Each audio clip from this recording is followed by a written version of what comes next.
დემოკრატიაში ცხოვრება, დემოკრატიულად ცხოვრება, ასეთი რაღაცას სულიერი განწყობით და ასეთი ზნეობით, რაც ჩვენ ქართველებმა გამოვიჩინეთ და ვიცით დღეს, ეს არავითარ დემოკრატიას ეს არ შეეფერება.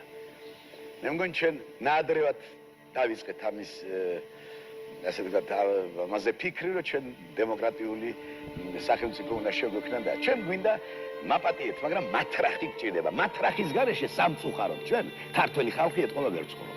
დიდი ნაწილი, ძალიან დიდი ნაწილი. დიდი მათრახი, იოსებას მათრახი გჭირდება თურმე. სამარცხვინო და სამწუხარო. სამარცხვინო, მე კი სულ სხვანაირად მეგონა. აი დემოკრატია, აი თავისუფლება, აი ჩვენ თავს მივხედავთ ეხლა და აუ შევიკრებით, ძმები გავხდებით. ვინ კაცო, თუ რამე უჭირს, იქით მივუტანთ, კი არ წავართმეთ. და დავდგებით ყველანი და ვინ მოგვერეოდა ჩვენგანს? რამტერი მოგერევა რომ ზე ერთიანი ხარ.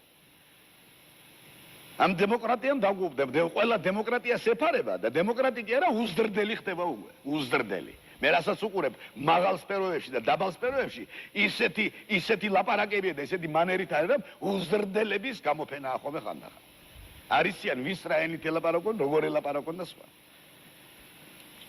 Ничто подать, а как подать, კიდე ასეთი კაი სიტყვა აქვს რუსებს. როგორ მიაწოდო, რა მიაწოდო კი არა. ეს კაცი მაგარიც ვიგო დაავიწყდა კაც. თუ რამე ახლა შეიძლება დედაში აგინონ კაც. არქი რა, ხალხი ხარ კაც, უფროსი ხალხი ხარ. სახელმწიფო მეთაურება დაგნიშნეს. ხონდეთ რაღაც დილობა, წესი, რიგი, ვიცოდეთ ვის ელაპარაკებით, უფროსი, უსროსი იცოდეთ რა.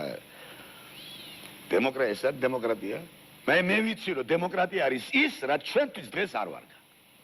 იმიტომ რომ ჩვენ სამწუხაროდ და ჩვენ და სამარცხვინო ამისათვის აბსოლუტურად არა ვართ მზად.